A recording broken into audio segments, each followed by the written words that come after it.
అందరికీ నమస్కారం. రఘురామ్స్ గాంధీగిరి యూట్యూబ్ ఛానల్కి స్వాగతం, సుస్వాగతం. ఈరోజు మనం తీసుకున్నటువంటి అంశం తెలివైనటువంటి వ్యక్తుల యొక్క లక్షణాలు ఏంటి, అంటే ఇంటెలిజెంట్ పీపుల్ ఏ విధమైనటువంటి లక్షణాలు కలిగి ఉంటారు అన్న దాని గురించి మనం ఈరోజు మాట్లాడదాం.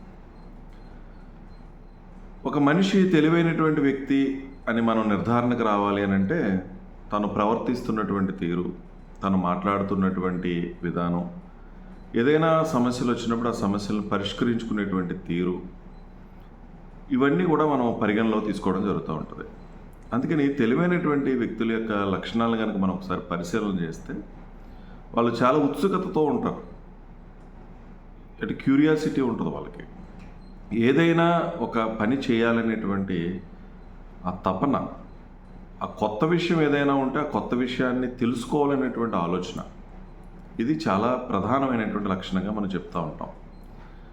ఈ క్యూరియాసిటీ నుంచే మనిషి నేర్చుకోవటం అనేది, ఎదగడం అనేది మొదలవుతుంది అనేటువంటి విషయాన్ని మనం గమనించాలి.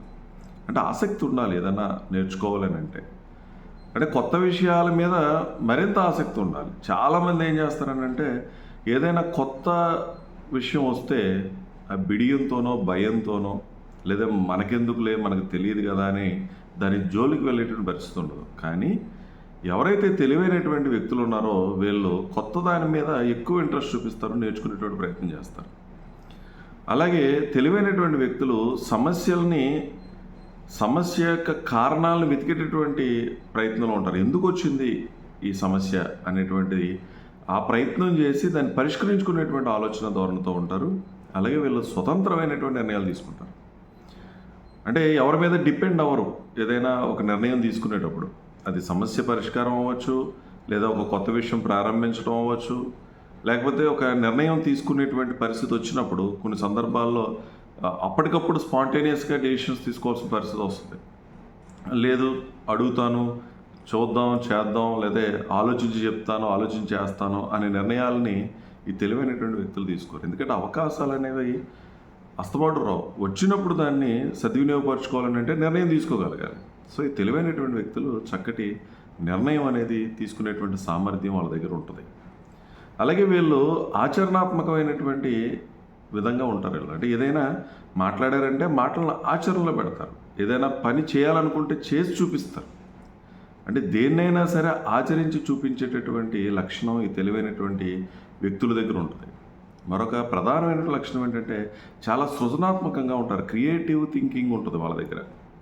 ఏదైనా ఒక పని అందరూ చేసేటట్టు కాకుండా వీళ్ళ యొక్క ప్రత్యేకమైనటువంటి స్టైల్లో వీళ్ళ పనిని చేసేటటువంటి పరిస్థితి ఈ తెలివైనటువంటి వ్యక్తులు చేసేటటువంటి పనిలో ఒక ప్రధానమైనటువంటి లక్షణంగా మనం చెప్పుకుంటూ ఉంటాం. అంటే వాళ్ళు ఏది చేసినా చాలా డిఫరెంట్గా ఉంటుంది. అబ్బాయి వాళ్ళు భలే చేస్తారా వాడు, ఏదైనా పని అప్పగిస్తే ఆ పనిని చాలా చక్కగా సమర్థవంతంగా పూర్తి చేయగలుగుతాడు. కానీ చక్కగా అంటే కొత్తదనంగా ఉంది అని అనిపించుకునేటువంటి ఆలోచనతో వీళ్ళు సృజనాత్మకమైనటువంటి ఆలోచనతో ఉంటారు, క్రియేటివ్గా ఆలోచిస్తారు. అలాగే వీళ్ళకి విశ్లేషణాత్మకమైనటువంటి ఆలోచన ధోరణి ఉంటుంది వీళ్ళకి. అంటే దేన్నైనా చక్కగా విశ్లేషించగలరు. అంటే మంచి చెడు విశ్లేషణ చేసుకోగలుగుతారు. ఇది చేయటం వల్ల ఏం జరుగుతుందనేటువంటి విశ్లేషణ వాళ్ళ దగ్గర ఉంటుంది. ఏదైనా పరిస్థితి వచ్చినప్పుడు ఆ పరిస్థితిని కూడా చక్కగా వాళ్ళు విశ్లేషించుకోగలుగుతారు. ఎదట వాళ్ళని అంచనా వేయటంలో కూడా ఎవరైనా ఏదైనా మాట్లాడితే ఆ మాటలను చక్కగా అంచనా వేసుకోగలడం, ఆ మాట్లాడినటువంటి విధానాన్ని బట్టి ఎదుటి వ్యక్తి యొక్క ఇంటెన్షన్ ఏంటో తెలుసుకోగలగడం, దానికి అనుగుణంగా వీళ్ళు ప్రవర్తించగలడం, చేయగలడం అనేది చేస్తూ ఉంటారు. సో ఈ మూడు ప్రధానమైనటువంటిది అంటే ఆచరణాత్మకం, సృజనాత్మకం అండ్ విశ్లేషణాత్మకం, ఈ మూడు ప్రధానమైనటువంటి లక్షణాలు ఈ తెలివైనటువంటి వ్యక్తులు చేసేటటువంటిది. అలాగే చక్కటి కమ్యూనికేషన్ ఉంటుంది వీళ్ళ దగ్గర. అంటే ఏది మాట్లాడాలో, ఎప్పుడు ఎలా మాట్లాడాలో, ఎంతవరకు మాట్లాడాలో, అంటే ఒక సభ్యతా సంస్కారాన్ని దృష్టిలో పెట్టుకొని, అలాగే పెద్దల పట్ల వాళ్ళకి ఇవ్వాల్సినటువంటి గౌరవం విలువ ఇస్తూ, చిన్నవాళ్ళ పట్ల వాళ్ళకి ఏ విధంగా ప్రవర్తించాలో అవన్నీ తెలుసుకుంటూ వీళ్ళు ఈ విధమైనటువంటి ఆలోచనలు ఉంటారు. అలాగే వీళ్ళు ఎమోషన్స్ కంట్రోల్ చేసుకునేటువంటి సామర్థ్యం ఉంటుంది వీళ్ళ దగ్గర. ప్రతి మనిషి కూడా తను ప్రవర్తించేటటువంటి ప్రవర్తన దేని మీద ఆధారపడి ఉంటుందంటే భావోద్వేగాల మీద ఆధారపడి ఉంటుంది. అది ప్రేమ అవ్వచ్చు, కోపం అవ్వచ్చు, లేకపోతే ఇంకేదైనా అవ్వచ్చు. అవన్నీ కూడా ఎమోషన్స్ ఏదైతే ఉన్నాయో, అంటే ఇంద్రియ నిగ్రహ శక్తి అనేది చాలా ప్రధానమైన అంశం తెలివైనటువంటి వ్యక్తులకు ఉండాల్సినటువంటి ప్రధానమైన లక్షణం. ఈ భావోద్వేగాల్ని ఎవరైతే కంట్రోల్ చేసుకోగలుగుతారో, అంటే ఏదైనా ఒక ఎమోషన్ వచ్చినప్పుడు వెంటనే స్పందించకుండా, ఆ స్పందించటం వల్ల మంచి చెడులు ఏంటో అన్నది విశ్లేషించుకోగలిగి నిదానంగా ఉంటారు. కొన్ని సందర్భాల్లో చాలా మౌనంగా ఉంటారు. ఎప్పుడైతే మౌనంగా ఉన్నారో చాలా సమస్యల పరిష్కారం దొరుకుతుంది, టైం దొరుకుతుంది. కాబట్టి ఇటువంటి లక్షణాలు ఈ తెలివైనటువంటి వ్యక్తుల దగ్గర ఉంటుంది. కాబట్టి వీటన్నిటినీ కూడా మనం అలవాటు చేసుకునేటువంటి ప్రయత్నం చేయాలి. అంటే తెలివైనటువంటి వ్యక్తులు, తెలివి లేనటువంటి వ్యక్తులు అనేటువంటి కేటగరైజ్ చేసేటప్పుడు ఈ లక్షణాలు అసలు మనలో ఉన్నాయా లేదా, ఉండకపోతే దాన్ని పెంచుకునేటువంటి ప్రయత్నం చేయాలి. ఈ లక్షణాలు మనం అలవాటు చేసుకునేటువంటి ప్రయత్నం మనం చేయగలిగితే మనం కూడా తెలివైనటువంటి వ్యక్తులుగా ఉంటాం. కాబట్టి నిరంతరం ఏదో ఒకటి నేర్చుకోవాలనేటువంటి ఆలోచన చేయాలి. మనిషి అనేటువంటి వాడికి అన్నీ తెలుసుకునేటువంటి ప్రయత్నం చేయాలి అనేటువంటి విషయాన్ని మనం గమనించాలి. ఓపెన్ మైండెడ్ అనేది చాలా అవసరం. అంటే ఏంటి, ఏదైనా తెలిస్తే తెలిసిందని, లేదు అంటే తెలియదు అని అది నేర్చుకునేటువంటి ప్రయత్నం చేయాలి.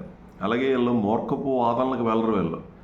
ఏదైనా ఒక విషయం వచ్చినప్పుడు ఎంతవరకు చెప్పాలో అంతవరకు చెప్తారు.